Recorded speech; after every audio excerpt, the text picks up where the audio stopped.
Bonjour mes nymphes et papillons en devenir.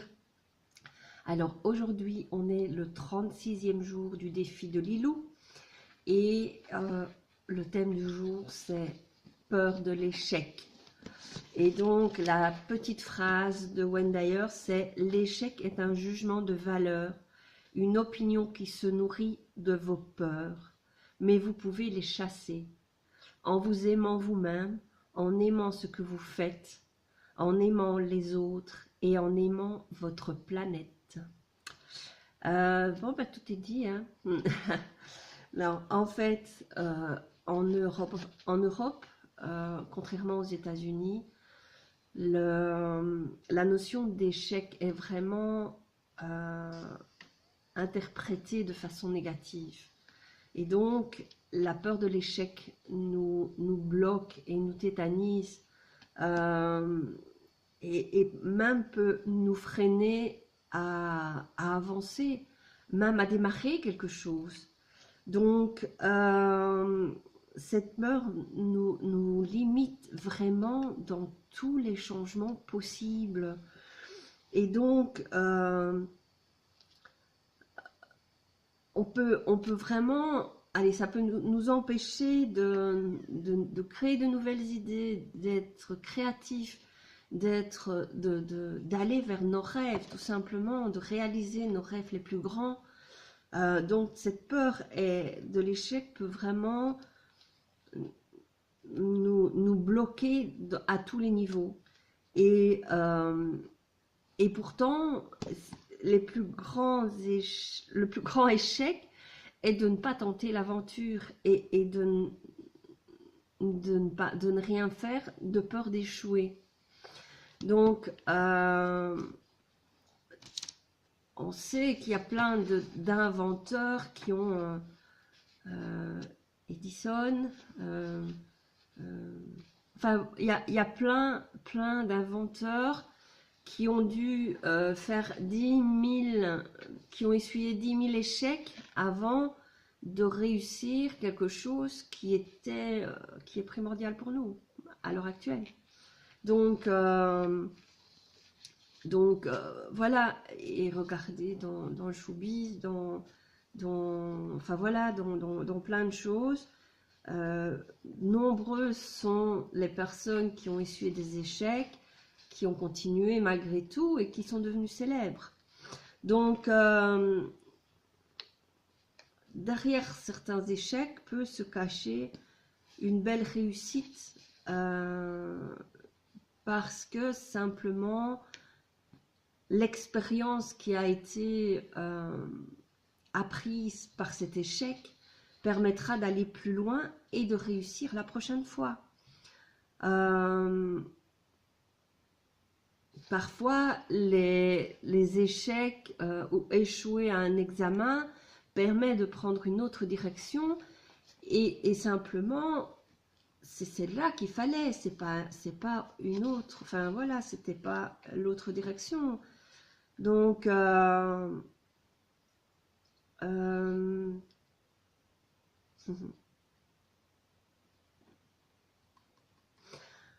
donne l'exemple, donc il y a quelques années, une publicité pour un jeu d'argent mentionnait 100% des gagnants ont joué. Ici, on pourrait dire que tous ceux qui ont une vie extraordinaire et abondante ont tenté leur chance. Et donc, c'est ça. En fait, si la peur d'échouer vous tétanise et vous empêche d'avancer et d'avancer dans vos projets et d'aller plus loin, vous irez nulle part. Donc, c'est simple. Alors, le défi du jour, on reprend les deux petites phrases habituelles.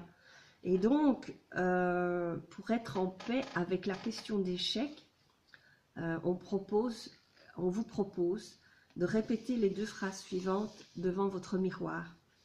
Donc, je suis un échec et c'est pleinement OK. Et la deuxième phrase, c'est je suis une réussite avec et sans rien faire, ou avec et sans gagner d'argent.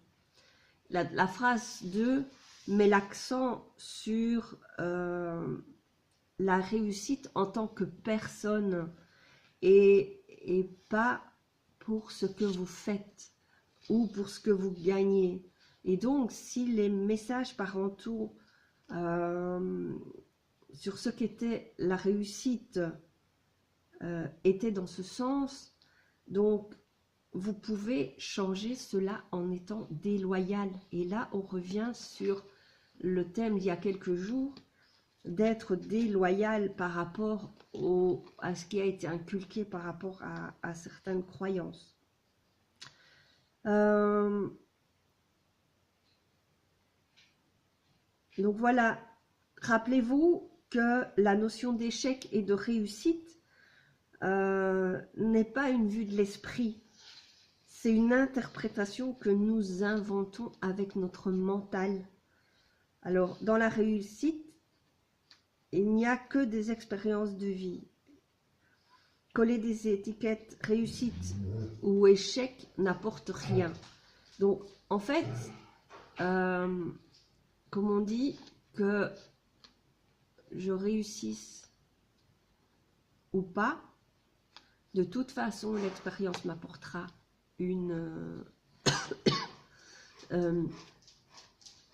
l'expérience m'apportera l'expérience. Donc, ce sera d'office une expérience et un apprentissage, une leçon de vie. Et donc, peu importe que ce soit réussi ou pas. Donc, les deux phrases qu'on utilise régulièrement sont des phrases de Peter Cummings. Donc, arrête Orion, s'il te plaît. Bon, voilà, Orion qui fait le chiant. Hein, bon, faut le dire quand même. Donc, il y a aussi, il parle de l'histoire du paysan qui est pleine de bon sens sur la chance ou la malchance. Je vous mettrai le lien pour cette histoire du paysan, ou peut-être que je vous la posterai directement parce que ça circule pas mal et je vais pouvoir la trouver probablement. Donc ça illustrera bien le thème d'aujourd'hui et donc je vous la mettrai. Alors aujourd'hui, donc voilà pour ce qui est du défi de Lilou. Pour notre petite avancée, donc je vous disais hier que nous sommes au 182e jour de la nymphe au papillon. Et donc aujourd'hui, nous sommes à la moitié de notre avancée. Et donc, je vais faire un petit bilan de 6 mois. Je me base un petit peu sur les différentes questions des bilans de Lilou, bien sûr, c'est plus simple. Et donc, on est à la moitié de notre processus de transformation. Donc, à ce stade, qu'avons-nous appris sur nous-mêmes? Alors, pour ma part, je suis persévérante et déterminée. Et vous m'aidez à avancer, à m'accrocher à mes projets et à mettre les choses en place pour les concrétiser jusqu'au bout. Vous êtes vraiment là pour me soutenir et m'aider. Et le fait de faire cette petite vidéo chaque jour m'aide à avancer et à mettre mes projets en musique. Parce qu'en fait, je vous les présente. Et donc, le fait de devoir, entre guillemets, devoir vous les présenter, m'oblige à les faire. Et donc, ben voilà quoi, ça me permet d'avancer et d'être, de suivre là mes différents tableaux de vision et de me dire, ben là, il faut que j'y arrive quoi. Et donc, en passant en revue ces 181 jours, je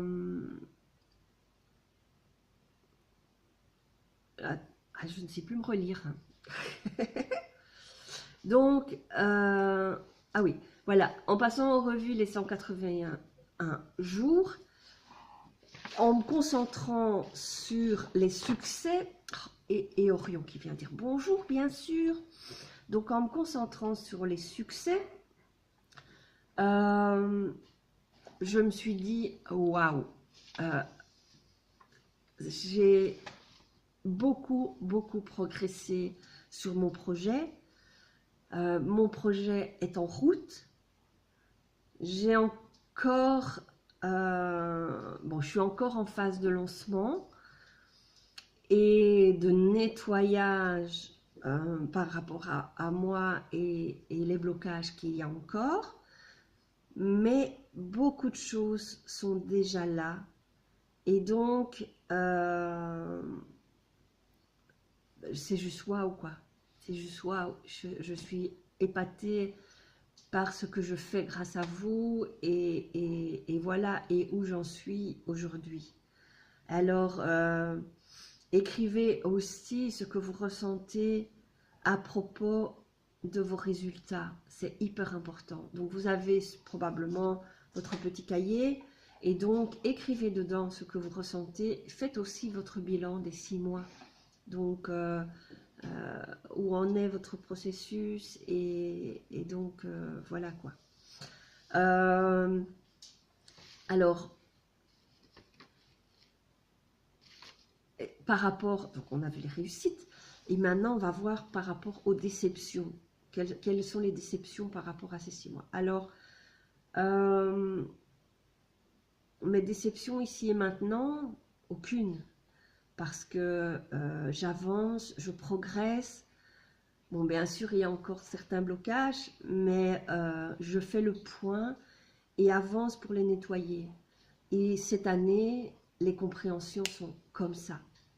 Un claquement de doigts, un mot dit de quelqu'un, et la compréhension est là, et c'est clair et limpide sur ce que je dois travailler.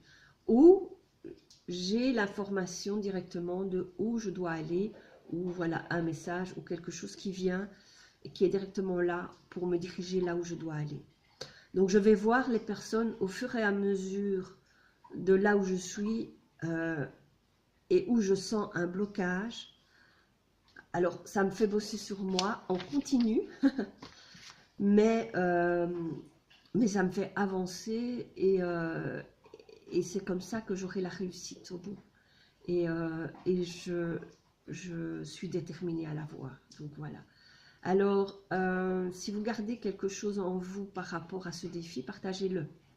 Pour ma part, je suis transparente, limpide comme de l'eau de roche.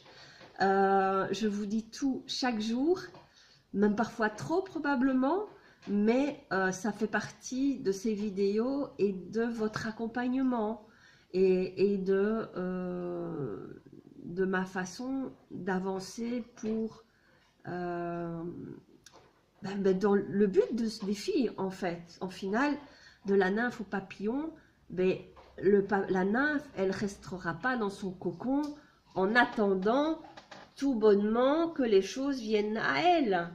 Elle est obligée de se dégager de son cocon et de faire le nécessaire. C'est comme l'histoire de la petite fille qui voit un cocon et le papillon et qui le voit avoir beaucoup de mal pour sortir et qui en fait se dit « Oh ben écoute, moi je vais l'aider ». Et elle prend un ciseau et aide à ouvrir le cocon. Et en final, le papillon, enfin la nymphe, ne développe jamais ses ailes et ne pourra jamais s'envoler. Le papillon, il ne peut pas s'envoler parce que c'est le fait d'ouvrir son cocon et de déployer la force pour ouvrir ses cocons qui forme ses ailes et qui lui donne la force de plus tard déployer ses ailes pour s'envoler.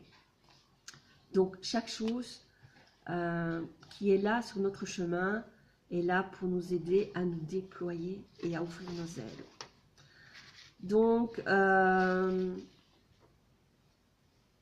Donc voilà pour moi, mais n'hésitez pas à me dire si quelque chose vous tracasse ou vous dérange.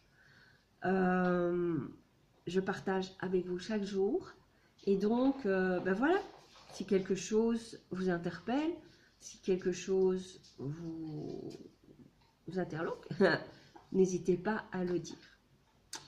Alors, donc en passant en revue ces 6 mois, les outils que j'utilise le plus sont la gratitude quotidienne, les méditations occasionnelles, de temps en temps, quand je le sens, le soir, le partage quotidien avec vous, les cartes, selon mon envie et mes humeurs,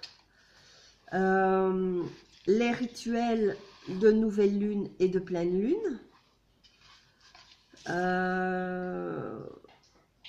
donc les vœux, les chèques d'abondance, le rituel d'abondance. Alors, qu'est-ce que j'utilise encore? Le EFT, Ho'oponopono, la prière d'Abundanza, mes intentions.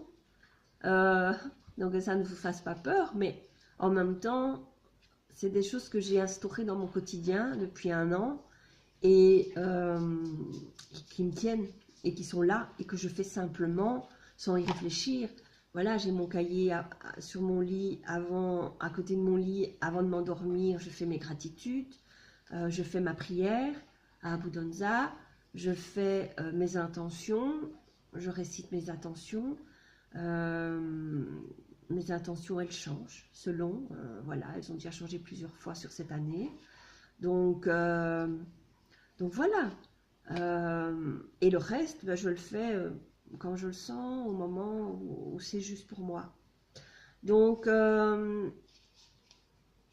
si vous aviez des intentions, mis vos intentions au départ de ce défi, donc il y a 6 mois, regardez votre cahier et revisitez-les. Revoyez-les. Voyez s'il y a modification, s'il y a des modifications à faire. Ben voilà, faites-les évoluer, modifiez-les, changez-les, peut-être changez-les radicalement, ou peut-être qu'elles auront évolué simplement. Pour ma part, mon projet était 1 pas par jour. Alors, je pense en avoir fait plus que 182. Hein. donc voilà, en fait, j'ai réécouté ma première vidéo pour voir un peu ce que je vous avais dit. Donc, c'était 1 jour à la fois et un pas à la fois, enfin, quelque chose de nouveau chaque jour. Donc, ben voilà, il y a des jours où j'ai pas fait, mais il y a des jours où j'ai fait beaucoup. Donc c'est clair que j'ai fait plus que 182 pas. Alors, maintenant, on va célébrer. Donc, célébrer l'arrivée à ce niveau, à 6 mois de défi. Donc, on va fêter cette moitié défi et célébrer cette avancée superbe ensemble. Donc, voilà, super génial. Je suis super contente de faire ce défi avec vous. Et là, on va tirer une petite carte des lettres hébraïques pour cette moitié de défi. Donc, voilà notre carte et c'est d'Aleph. Donc, voilà, c'est super. Non, mais il est inspiré aujourd'hui. Pour pas dire autre chose. Hein? Alors, il faut dire que ma petite vidéo est très longue, mais bon, voilà. Alors, le numéro 4 d'Aleph. La grande porte, donc valeur numérique 4, la planète, la porte, le rayonnement indigo sur fond de constellation d'Orion, on n'aurait jamais, trop fort. Donc, un passage décisif, les notions clés, un passage décisif, la notion du gardien, le phénix, non, le sphinx, pas le phénix, le sphinx. Le dépouillement, se dévêtir de soi-même. La nymphe qui se dévêtit. La porte de notre véritable demeure, la Nouvelle Jérusalem, nous appelle aujourd'hui. Saurons-nous la franchir en abandonnant derrière nous les vieux manteaux et tout ce qui nous attache encore à l'ancien?